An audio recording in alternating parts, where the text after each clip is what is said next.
A primera vista, el círculo presenta sin duda cierta sencillez atractiva, pero una mirada a una elipse habría convencido al más místico de los astrónomos de que la perfecta simplicidad del círculo tiene mucho de la sonrisa vacía de la idiotez. Eric Temple Bell.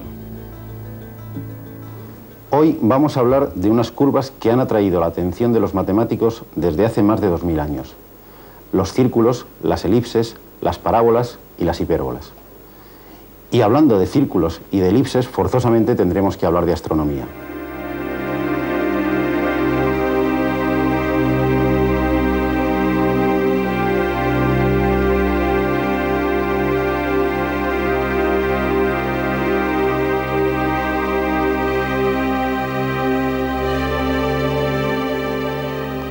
Pero estas curvas están mucho más cerca de nosotros de lo que podíamos sospechar.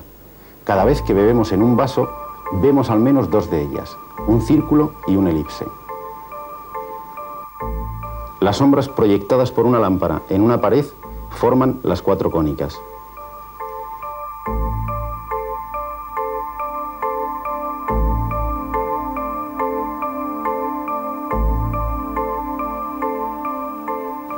A lo largo de la historia son frecuentes los casos en que ilustres matemáticos han dedicado una buena parte de su vida a investigar conceptos que en apariencia no tienen ninguna utilidad práctica. Luego, a veces 2 o 3 siglos más tarde, se descubre que esos conceptos que el matemático investigaba por mera diversión tienen una gran utilidad en otras ramas de la ciencia. Las cónicas son quizás el primer ejemplo de esta situación. Su descubrimiento, allá por el siglo IV a.C., está seguramente relacionado con los relojes solares, ya que el extremo de la sombra que proyectaban la varilla de estos traza arcos de estas curvas. Apolonio de Pérgamo es el autor del más importante tratado de la antigüedad dedicado a las cónicas. En este tratado muestra cómo pueden obtenerse cortando un cono, de ahí su nombre.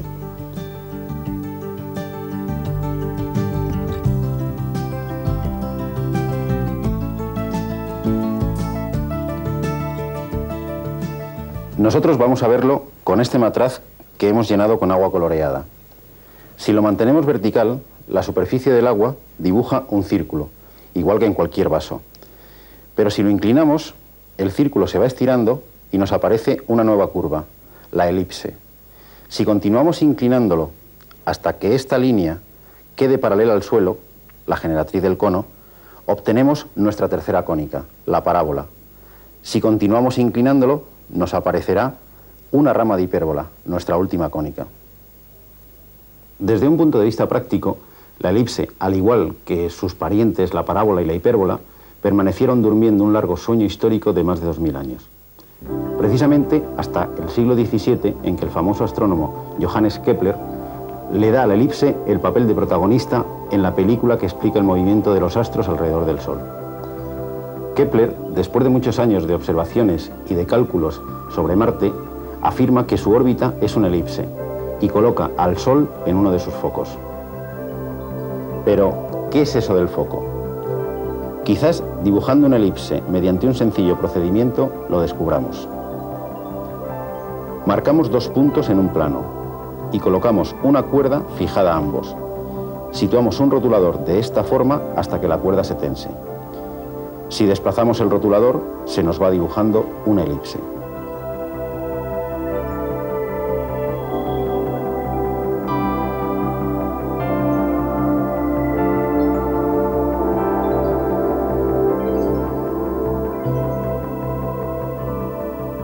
Cada uno de estos 2 puntos es un foco de la elipse. Y es fácil comprobar que la suma de las distancias de cada punto de la elipse a los 2 focos es siempre la misma, la longitud de la cuerda. Esta propiedad es la que caracteriza geométricamente a la elipse.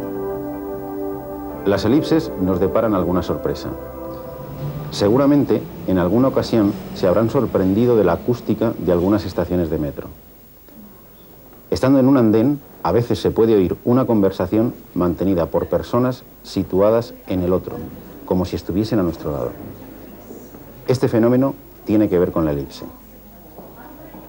Una propiedad curiosa de esta curva es que si desde un foco lanzamos un objeto que rebota en la curva, la línea que describe tras el rebote pasa por el otro foco. Esto es lo que sucede en las estaciones de metro. Ya saben, a partir de ahora, si no quiere que se enteren de sus conversaciones, procuren no situarse cerca del foco de la bóveda. En la arquitectura renacentista también encontramos elipses, sobre todo si nos fijamos en arcos de puentes o soportales, aunque sin duda el ejemplo más bello lo constituye la planta y la bóveda elíptica de San Andrés del Quirinal en Roma. Aunque estamos acostumbrados a que muchos deportes utilicen balones esféricos, hay uno que utiliza un balón muy relacionado con la elipse, el rugby. Si cortamos el balón de forma longitudinal, lo que obtendríamos sería aproximadamente una elipse. El nombre científico de este balón es el de elipsoide de revolución.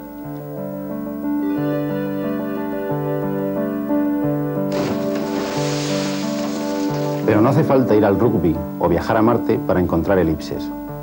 Aprovechen sus paseos por las playas o por el río. Muchas piedras, debido a la erosión, tienen forma de elipsoide.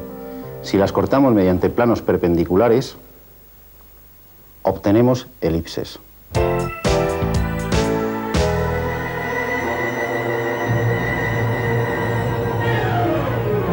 Todavía nos sorprende el vuelo casi mágico de la flecha camino del pebetero para encender la antorcha olímpica en Barcelona.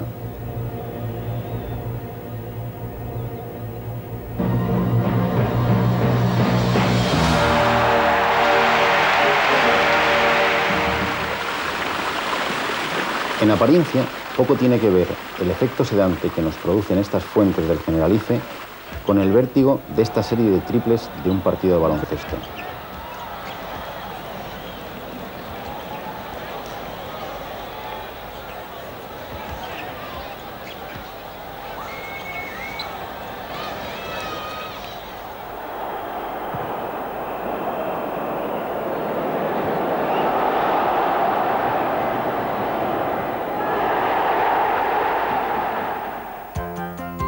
Todas estas situaciones tienen algo en común.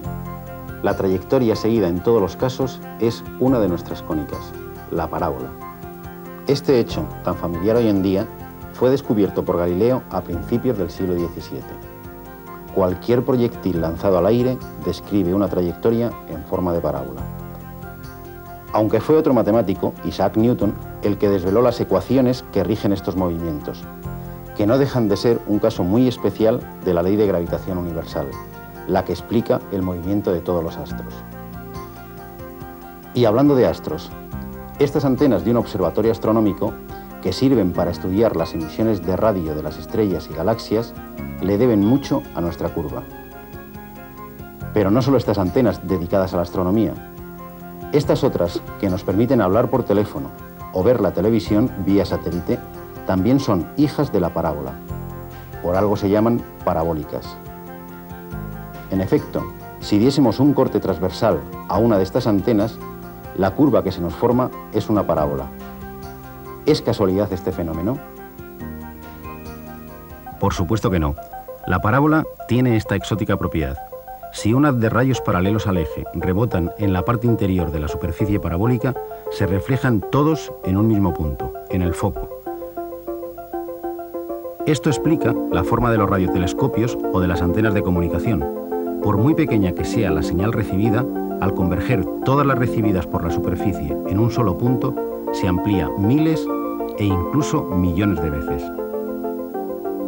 Por el contrario, si hacemos rebotar rayos luminosos desde el foco sobre la curva, los rayos rebotados son todos paralelos, es decir, todos tienen la misma dirección. Por eso, los faros de los coches, las viejas estufas eléctricas o las linternas tienen forma parabólica, en la que el punto emisor de luz o calor está situado en el foco. Todos estos objetos se obtienen al hacer girar una parábola sobre su eje. En matemáticas se llaman paraboloides de revolución. ¿Cómo se construyen las parábolas? Utilizamos una trama formada por circunferencias concéntricas cuyo centro será el foco y por rectas paralelas a la directriz. El vértice es el primer punto marcado, equidista del foco y de la directriz. Buscamos los puntos de corte de las rectas y de las circunferencias que se van alejando una unidad respectivamente de la directriz y del foco.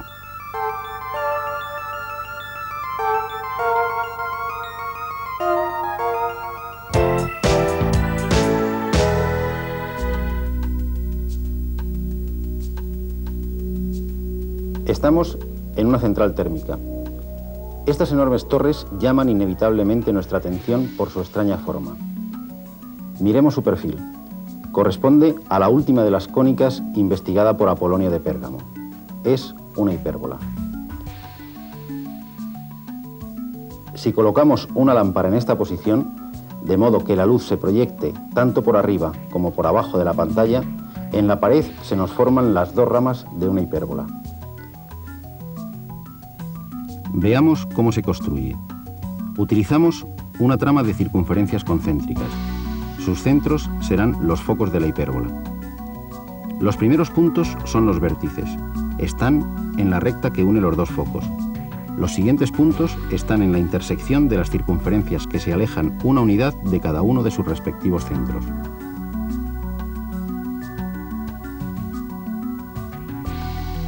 Según nos alejamos del centro, las ramas de la hipérbola se aproximan cada vez más a estas rectas, aunque nunca llegarán a cortarlas.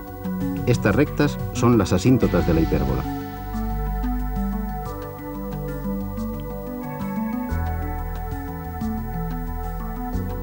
Las asíntotas nos brindan la explicación de por qué una carga eléctrica lanzada sobre otra del mismo signo describe una órbita hiperbólica. Dos cargas eléctricas del mismo signo se repelen y esta fuerza de repulsión es inversamente proporcional al cuadrado de la distancia. Cuando la carga en movimiento está lejos, la repulsión es débil.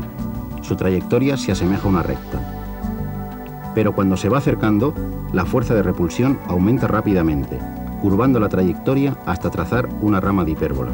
Al alejarse, la trayectoria se vuelve a aproximar a una recta, a la asíntota de la hipérbola. ¿Qué extraña propiedad tiene esta curva para que aparezca en situaciones tan distintas? Como la elipse, tiene dos focos. Recordemos que en el caso de la elipse, la suma de las distancias de cualquier punto a cada uno de los focos era constante. En la hipérbola sucede algo parecido, pero no es la suma, sino la diferencia de las distancias la que permanece constante en todos los puntos de la curva.